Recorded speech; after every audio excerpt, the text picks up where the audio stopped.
Hello students, आज हम कक्षा 10 की प्रश्नावली 12.1 का सवाल नंबर 6 हल करेंगे। हमें दिया गया है दवा का एक कैप्सूल है जो बेलन के आकार का है और इसके दोनों सिरों पर एक एक अर्धगोला लगा हुआ है। दोनों तरफ एक एक अर्धगोला लगा हुआ है। कैप्सूल की लंबाई हमें दे दी गई है और उनका व्यास दे दिया गया है। ध्यान दीजिएगा, ये जो व्यास हमारे अर्धगोले का और बेलन का समान है, यानी कि व्यास से हम त्रिज्या निकाल सकते हैं। तो जो बेलन की त्रिज्या और अर्धगोले की त्रिज्या रहेगी वो हमारी समान रहेगी। हमें इस कैप्सूल का पृष्ठीय क्षेत्रफल ज्ञात करना है। तो आइए सबसे पहले हम ये आकृति बना लेते हैं। आकृति हमने बना ली है। अब हम समझते हैं आकृति से। सबसे पहले हमें बेलन और अर्धगोले जो दिए गए हैं इनकी त्रिज्या और ऊंचाई कैसे निकाल सकते हैं। तो हमें पता है कि सबसे पहले बेलन की त्रिज्या निकालनी है। तो हमें एक चीज़ क्लियर हो चुकी है कि जो व्यास हमें दिया गया है 5 mm, वो बेलन और अर्धगोले दोनों का समान है। बेलन का भी उतना ही है और अर्धगोले का भी उतना ही है। तो एक चीज़ क्लियर हो चुकी है कि बेलन की त्रिज्या कितने निकलेगी। व्यास हमें दिया गया था 5, तो त्रिज्या बट्टे में 2 लग के निकल जाएगी, यानी कि होगी 2.5 mm। उसी के साथ हमें दिया गया था बेलन की ऊंचाई निकालनी होती है। तो बेलन की ऊंचाई निकालने के लिए हम क्या करते हैं, एक चीज को समझ लेते हैं। पूरे कैप्सूल की लंबाई हमें दी गई थी 14 mm और हमें एक चीज क्लियर हो चुकी है कि जो त्रिज्या बेलन की आई है वो हमारे अर्धगोले की भी रहेगी। तो अर्धगोले की त्रिज्या यहाँ तक है 2.5 और इस अर्धगोले की भी यहाँ तक है 2.5। तो अब हमारे बेलन की त्रिज्या कितनी रहती है, आइए देख लेते हैं हम। बेलन की त्रिज्या निकालने के लिए हम क्या करते हैं, सबसे पहले कुल जो त्रिज्या हमें दी गई थी वो लिख लेते हैं और उसमें से हम क्या करते हैं, जो हमारे प्रथम अर्धगोले की 2.5 और दूसरे अर्धगोले की 2.5, यानी कि 2.5 और 2.5 टोटल 5.0, ये हम क्या कर सकते हैं, घटा देंगे तो बाकी हमारा बेलन रहेगा। एक बार दोबारा से देख लेते हैं। पूरी लंबाई हमें 14 mm दी गई थी, उसमें से अर्धगोला यहाँ तक और अर्धगोला यहाँ तक घटाएंगे तो बाकी आकृति हमारी किसकी रहेगी, बेलन की। तो इस प्रकार से हम 2.5 5 सेमी घटा देंगे, 5 mm घटा देंगे तो हमारी बेलन की ऊंचाई रहेगी 9 mm। इसी प्रकार अब हम देख लेते हैं हमारे अर्धगोले।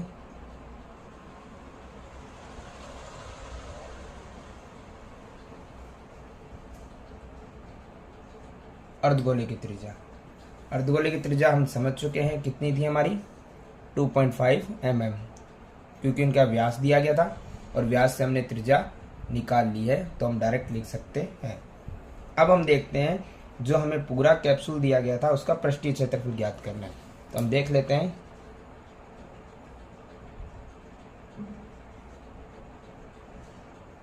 कैप्सूल का पृष्ठीय क्षेत्रफल, यानी पूरे कैप्सूल का पृष्ठीय क्षेत्रफल ज्ञात करना है हमें।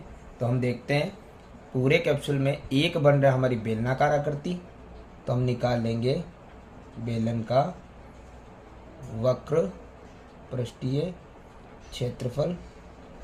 और एक नहीं 2 बन रहे हमारे अर्धगोले, तो हम इस प्रकार से भी देख सकते हैं कि हमारे अर्धगोले का हम क्षेत्रफल लगा सकते हैं।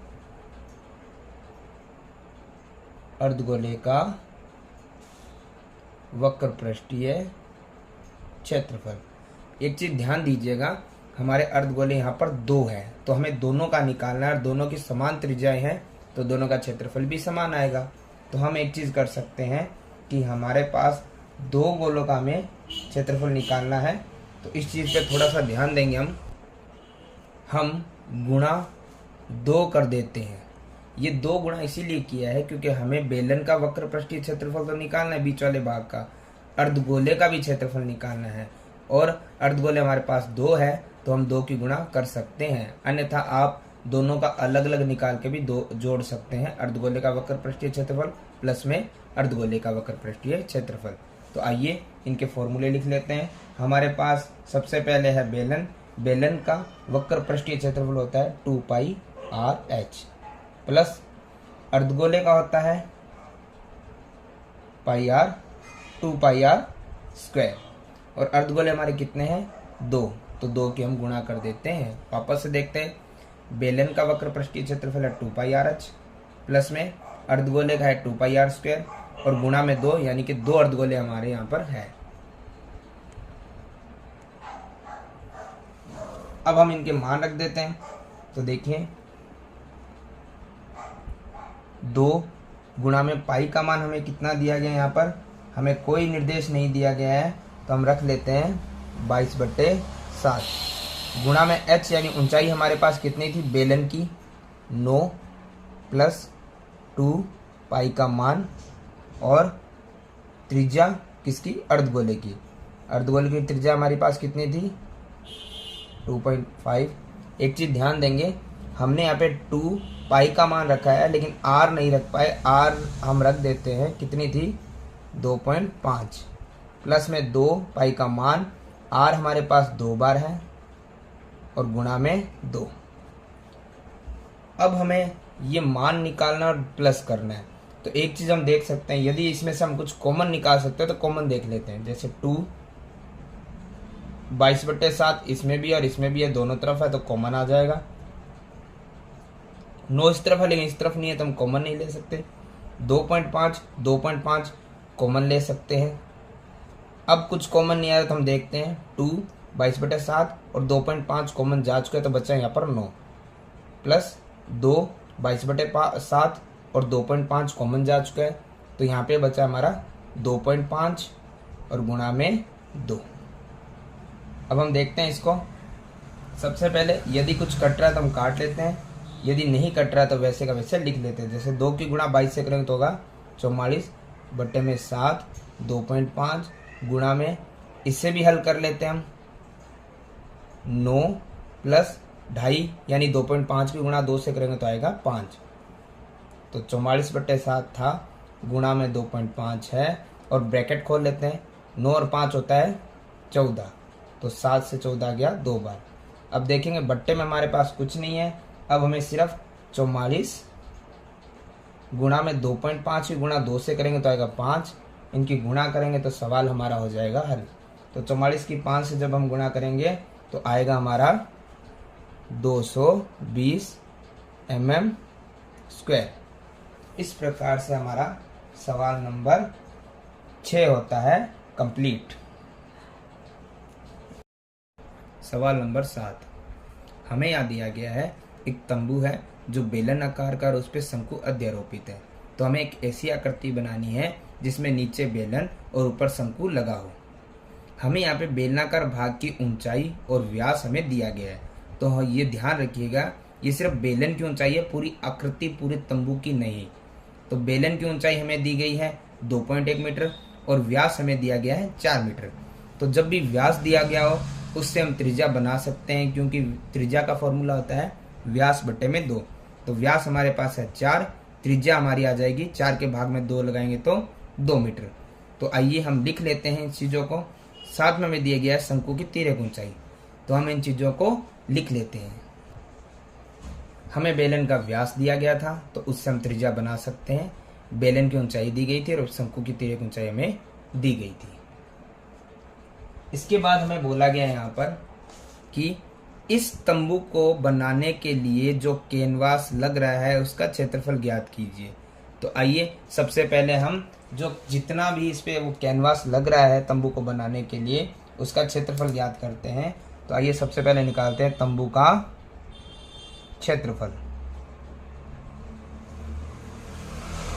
तंबू के क्षेत्रफल को निकालने के लिए हमें क्या करना पड़ेगा, इसमें हमें 2 आकृतियां बन रही है, एक बेलन की एक शंकु की, दोनों को हमें जोड़ना पड़ेगा। तो सबसे पहले हम किसी भी एक आकृति को पहले लिख सकते हैं, बेलन या फिर शंकु।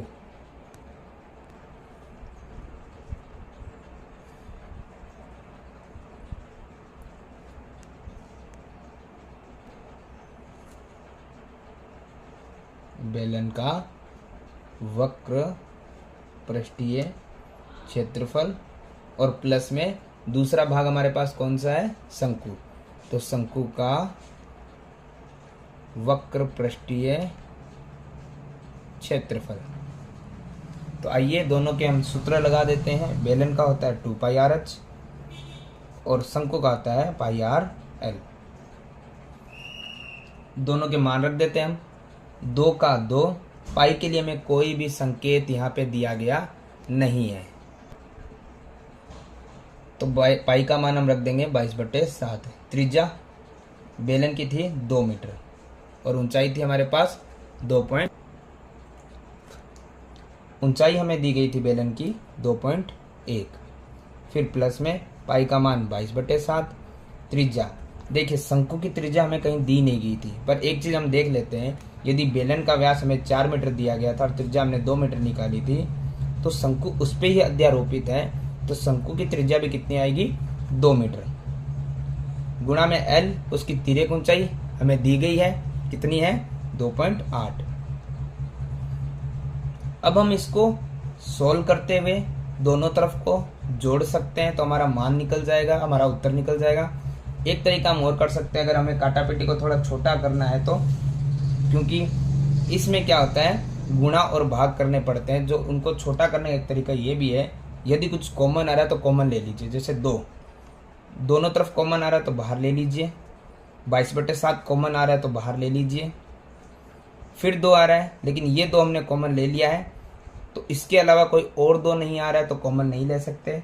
2.1 इसमें नहीं आ रहा तो कॉमन नहीं ले सकते।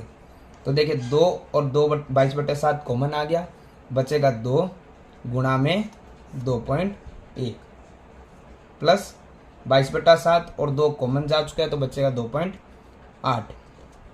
2 की 22 से गुणा करेंगे तो आएगा 44, बट्टे में हमारे पास है 7 और ब्रैकेट को सॉल्व करते हैं तो 2 की गुणा 2.1 से करेंगे तो आएगा 4.2 प्लस में 2.8।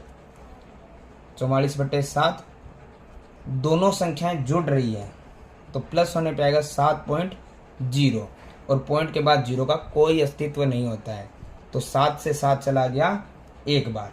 तो इस प्रकार हमारा यहाँ पर क्षेत्रफल आया है 44 मीटर स्क्वायर। लेकिन अभी क्वेश्चन खत्म नहीं हुआ है, एक चीज ध्यान दीजिएगा, हमें यहाँ पे पूछा गया था कि क्षेत्रफल ज्ञात करने के साथ ही हमें क्या करना था, 500 रुपये प्रति मीटर स्क्वायर की दर से इस पे लागत लग रही है, खर्चा आ रहा है, तो हमारा टोटल खर्चा कितना आएगा वो हमें बताना था।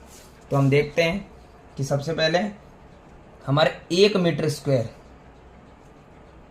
पर खर्चा मतलब लागत कितनी आ रही है, हमें दी गई है 500 रुपये।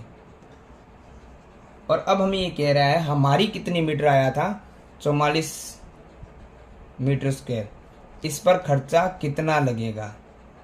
तो हमें क्या करना है, जब 1 मीटर का दिया होता है और अधिक का पूछ रहा होता है तो हमें करनी पड़ती है गुणा, किसकी, जितना 1 मीटर का खर्चा होता है और जितने मीटर हमारे पास आया हुआ था उन दोनों की गुणा करने से हमारा टोटल खर्चा निकल जाएगा। तो निकला है 22,000 रुपये। तो इस प्रकार से हमारा क्वेश्चन नंबर जो 7 था वो होता है समाप्त। सवाल नंबर 8 हमें यहाँ दिया गया है ऊंचाई 2.4 सेमी और व्यास 1.4 सेमी वाले एक ठोस बेलन में से इसी ऊंचाई और इसी व्यास वाला एक शंकु आकार का खोल काट लिया जाता है, तो हमें जो शेष बचा ठोस है उसका निकटवर्ती या निकटतम सेंटीमीटर के अंदर पृष्ठीय क्षेत्रफल ज्ञात करना है। तो सबसे पहले ऊंचाई हमें दे दी गई और व्यास हमें दे दिया गया है, ये एक बेलन का है, तो बेलन की ऊंचाई और व्यास हमें मिल चुका है। तो आइए हम इसे लिख लेते हैं।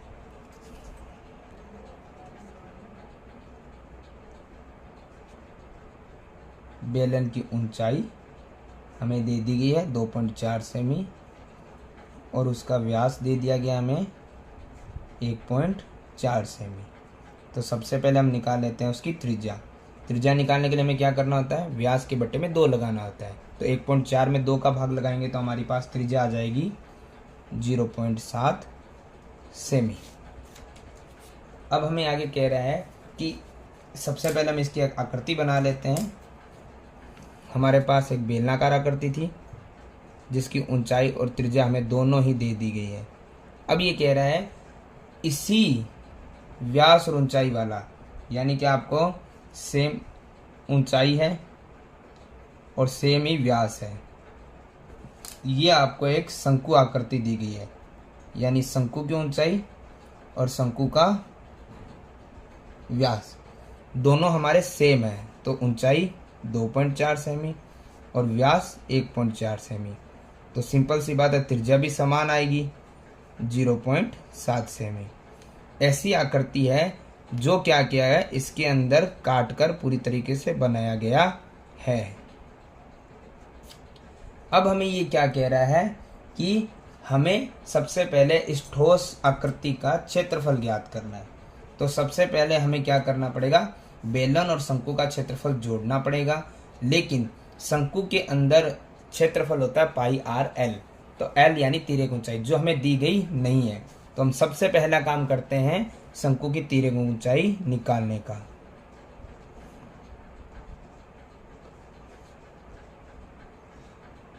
तो शंकु की तिर्यक ऊंचाई यदि ना दी जाए तो उसके लिए एक फॉर्मूला है निकालने का, R square plus H square.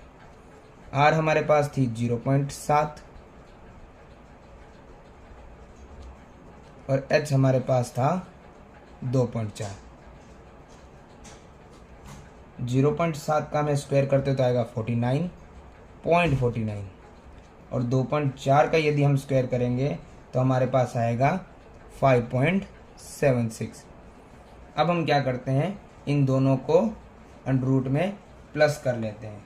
तो दोनों का प्लस कितना आएगा हमारे पास 6.25 और 6.25 का अंडर रूट यानी वर्गमूल आता है 2.5 सेमी।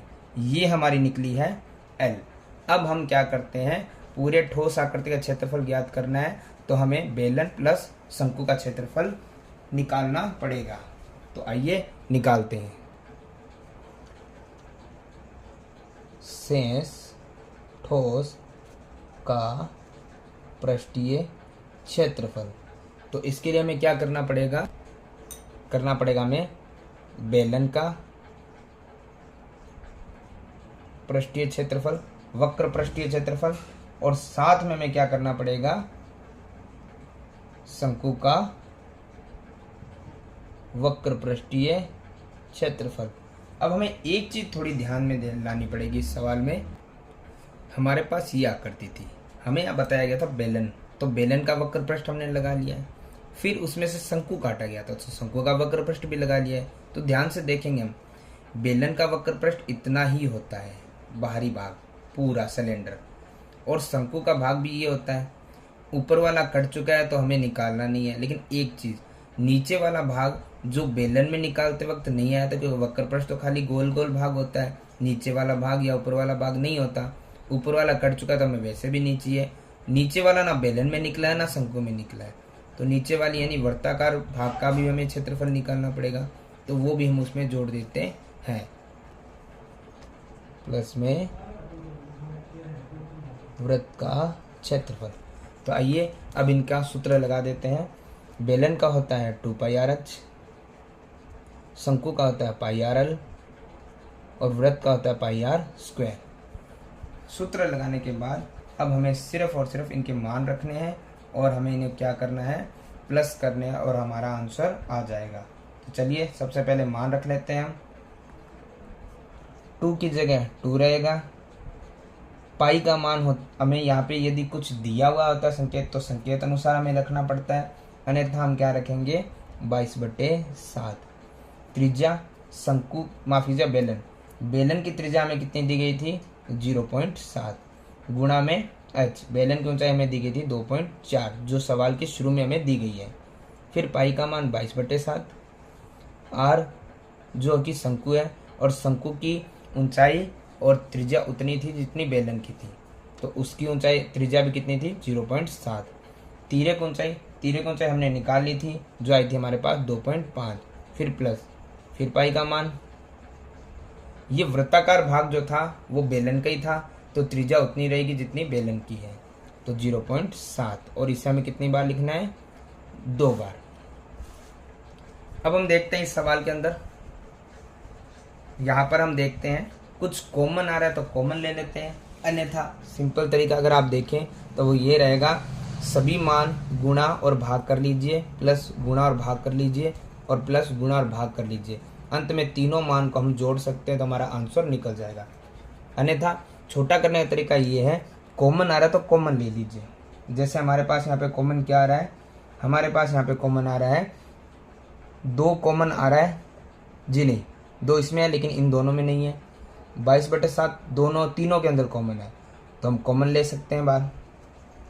उसके बाद में हम देखते हैं 0.7 हमारा इसमें भी आ रहा है, इसमें भी आ रहा है और इसमें भी आ रहा है, तो एक एक बार कॉमन आ रहा है, हम ले लेते हैं।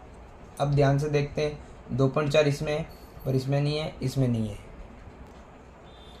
तो अब हम देखते हैं अब कुछ भी हमारा कॉमन नहीं आ रहा है, कॉमन नहीं आ रहा है। तो अब हम देखते हैं कि 2 हमारा वैसे का वैसा है, 22/7 और 0.7 कॉमन आ गया था हमारा।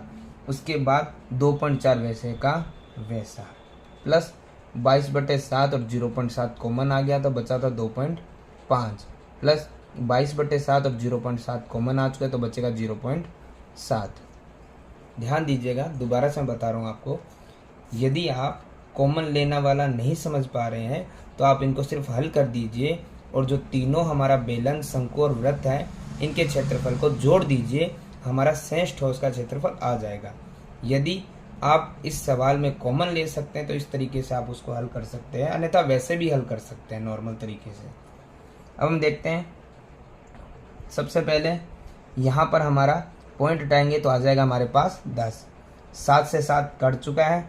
अब हमारा इस तरफ बचेगा 22/10, गुणा में यहाँ पे 2 की 2.4 से गुणा करने पे आएगा 4.8, प्लस 2.5 और 0.7 वैसे का वैसे।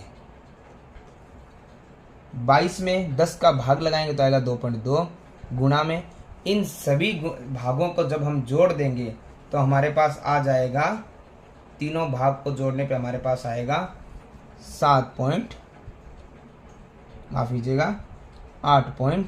8.0।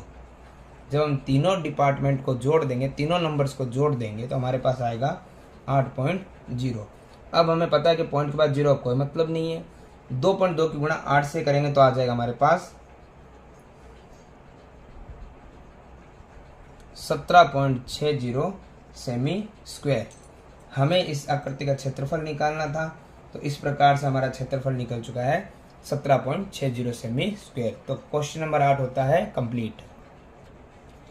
सवाल नंबर 9, हमें यहाँ पर दिया गया था एक लकड़ी का एक ठोस बेलना आकृति सामने दी गई है, प्रत्येक सिरे पे एक एक अर्धगोला गोदकर निकाल दिया गया है, दोनों सिरों पे 2 अर्धगोले लगे हुए हैं और एक वस्तु बनाई गई है। अब हमें ये कह रहा है बेलन की ऊंचाई और आधार की त्रिज्या आपको दे दी गई है। बेलन की ऊंचाई दी और त्रिज्या आधार की दी है, तो ध्यान रखिएगा ये बेलन की भी त्रिज्या रहेगी और ये किसकी रहेगी, अर्धगोले की भी, और दोनों अर्धगोलों के दोनों तरफ से क्या रहेगी, त्रिज्याएं समान। तो बेलन और अर्धगोले दोनों की त्रिज्या समान रहने वाली है और बेलन की ऊंचाई हमें दे दी गई है, तो आइए हम इसको लिख लेते हैं। बेलन की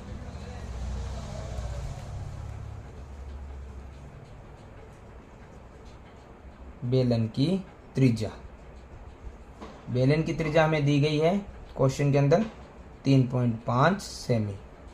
और ध्यान दीजिएगा ये बेलन के साथ साथ हमारे जो अर्धगोले लगे हुए हैं दोनों तरफ,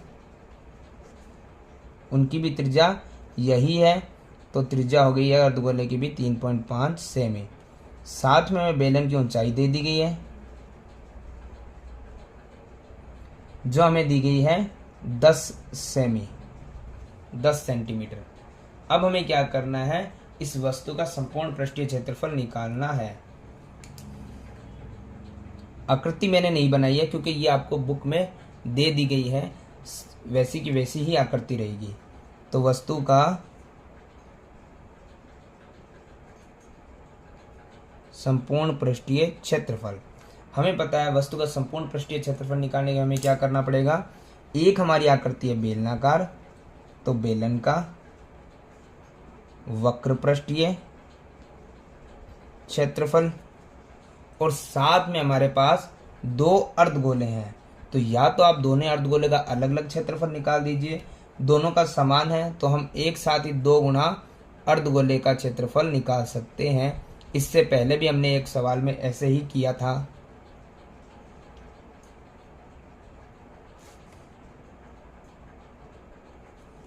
क्योंकि हमारी आकृति में दोनों तरफ 2 अर्धगोले लगे हुए हैं, तो हम क्या कर सकते हैं, एक बेलनाकार आकृति का और 2 अर्धगोलों का हमें क्षेत्रफल निकालना है। तो हमें 2 गुना अर्धगोले का क्षेत्रफल निकालेंगे तो दोनों की ही निकल जाएगा, जितने से गुणा करेंगे उतने अर्धगोले का निकल जाएगा। हमारे पास 2 है तो हम 2 की गुणा कर देते हैं। अब हम लगाते हैं इनका सूत्र। तो बेलन का होता है 2πrh प्लस में 2 और गुणा में अर्धगोले का होता है 2πr²। देखेंगे 2 पाई का मान हमें कुछ संकेत नहीं है तो 22/7, r मतलब त्रिज्या वैसे तो दोनों ही आकृतियों की समान है, बेलन की भी यहाँ पे 3.5 और अर्धगोले की भी 3.5। ऊंचाई बेलन की हमें दी गई है 10 प्लस 2 गुणा पाई का मान हमें कितना दिया गया है 22/7 और त्रिज्या 3.5 और इसे हमें कितनी बार लिखना है 2 बार। अब हम जब इसे सॉल्व कर लेंगे तो हमें हमारा जवाब आंसर जो है वो मिल जाएगा। तो हम इसे सॉल्व करते हैं। तरीका आपको बताया हुआ है कि हम इसे पूरा संपूर्ण हल करते हैं। जैसे कि मैं आपको समझा देता हूँ दोनों तरीके ही करके। एक बार पॉइंट हटाएंगे तो बट्टे में आ जाएगा 0 यानी 10। ये भी अगर आप सॉल्व करना चाहते हैं पॉइंट हटा के तो हटा सकते हैं, अन्यथा सीधी गुणा भी कर सकते हैं। मैं हटा देता हूँ तो बट्टे में 10 आ जाएगा, जितने संख्या उतने 0। देखेंगे 7 से 35 चला गया 5 बार, 5 से 10 चला गया 2 बार। एक बार ज़्यादा कटिंग ना करते हुए मैं नीचे लिख लेता हूँ, इधर भी कुछ कट रहा है तो हम काट देते हैं। 7 से 35 5 बार और 5 से 10 2 बार। एक बार मैं नीचे लिखता हूँ, यहाँ हमारे पास बचा है 2, फिर बचा है 22, यहाँ से 5 कट चुका है, बचा गुणा में 10। बट्टे में हमारे पास है सिर्फ 2 प्लस यहाँ पे हमारे पास है 2 दूना 4, गुणा में है 22 और गुणा में है 35। बट्टे में है 2 और 10। फिर काट सकते हैं तो काट लेते हैं हम। जैसे कि हमारा आएगा 2 से 2 कट गया है, 2 से हमारा कट गया है 11 बार और 2 से 2 दूना 4 और 2 5 10। उसी 5 से 35 कट गया 7 बार। यदि आपको काटने में प्रॉब्लम हो रही तो आप गुणा कर सकते हैं, परंतु गुणा बहुत बड़ी चली जाएगी, इसलिए हम काट के इसको सॉल्व कर सकते हैं। ऊपर बचा है 22 गुणा 10, बट्टे में कुछ नहीं है तो 22 × 10 हो जाएगा 220 प्लस यहाँ हमारे पास है 2 की गुणा 11 से करेंगे तो आएगा 22 और गुणा में है 7, बट्टे में कुछ भी शेष नहीं है। तो अब हम देखते हैं हमारे पास 220 है और 22 की गुणा जब हम 7 से करेंगे तो आएगा हमारा 154। दोनों को जब हम जोड़ेंगे तो आ जाएगा हमारे पास 374 सेमी स्क्वायर। इस प्रकार से हमारा क्षेत्रफल निकल चुका है। इसका एक शॉर्ट तरीका और है जो भी आप कर सकते हैं। उसको करने के लिए मैंने आपको पहले ही बताया कि यहाँ तक हमें पद जो होते हैं, हमारे सूत्र जो होते हैं, उनके मान होते हैं, वहाँ तक तो हमें रखना ही पड़ेगा। यदि आप इतनी ज़्यादा गुणा भाग और जो हम ये कर रहे हैं सॉल्व, इससे अगर आप बचना चाहते हैं तो एक तरीका और भी है। उसके लिए हम क्या कर सकते हैं, सबसे पहले जो फॉर्मूले हैं और उनके मान है वहाँ तक तो हमें लिखना पड़ेगा। जैसे मुझे दिया गया था 2 गुणा में पाई का मान 22/7, उसी के साथ गुणा में त्रिज्या हमारी कितनी थी 3.5 और गुणा में h हमारे पास कितना था 10 प्लस 2 गुणा पाई का मान और त्रिज्या का स्क्वायर r का स्क्वायर। r हमारे पास था 3.5 मल्टीप्लाई 3.5। अब हमें क्या करना था, सबसे पहले हमें यहाँ पर कुछ कॉमन आ रहा है तो कॉमन ले सकते थे। जैसे मेरे पास यहाँ पे 2 और 2 दोनों तरफ ध्यान से देखिएगा कॉमन आ रहा है तो मैं उसे कॉमन ले लेता हूँ। इसी प्रकार अब हमारे यहाँ देखिएगा 22/7 दोनों तरफ कॉमन आ रहे हैं तो इसे भी मैं कॉमन ले लेता हूँ।